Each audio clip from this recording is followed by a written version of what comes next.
আমরা সবাই ভাগ্যবান যে ইলেকশনের প্রচারের প্রথম দিন আমরা আমাদের প্রধান ব্যক্তি, আমাদের প্রধান নেতাকে ভৈরবে এবং কিশোরগঞ্জে পাচ্ছি। দুইটা ঘটনা এখানে ঘটছে। আমাদের নেতা, আমার ধারণা 18 বছরের চেয়েও বেশি সময় পরে শ্বশুর বাড়ি থেকে নির্বাচন শুরু করছেন। উনি শ্বশুর বাড়িতে প্রথম যাবেন আগের দিন 21 তারিখ।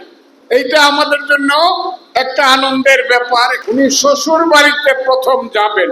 আর দ্বিতীয় ব্যাপারটা আমার মনে হয় বাংলাদেশের 90% মানুষের জন্য আনন্দের, এবং সেটা হলো যখন সারা বাংলাদেশে ধর্ম ব্যবসায়ীরা, ওয়াহাবিরা সমস্ত মাঝার ভেঙে দিচ্ছে, তখন আমাদের নেতা জনাব তারেক রহমান সিলেটের সেই মহামানব হযরত শাহজালাল ইয়ামিনী রহমতুল্লাহ আলাইহির মাজার থেকে ইলেকশনের প্রচারণার আগে দোয়া চেয়ে সেই প্রচারণা শুরু করছে। কথাটা ঠিক কইছি না বেঠিক কইছি?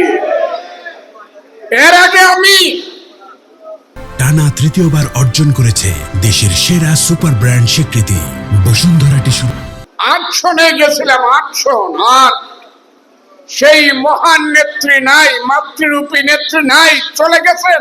উনিও সেই সিলেট থেকে, মাজার থেকে দোয়া নিয়ে উনি ইলেকশন শুরু করেছিলেন। আমি আজকে আপনাদের কাছে বলতে চাই, এটাই ঠিক যে এই মাজারগুলো যাদের হয়েছে তারাই এই বাংলায়, এই ভারতবর্ষে প্রথম ইসলাম এনেছে।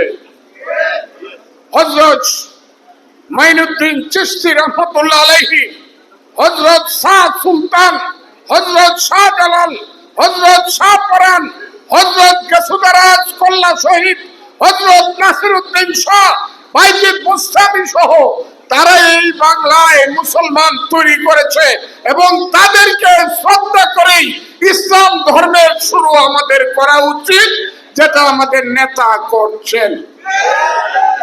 এবং সবাই যাবে সেখানে, শুধু জামাত বাদে।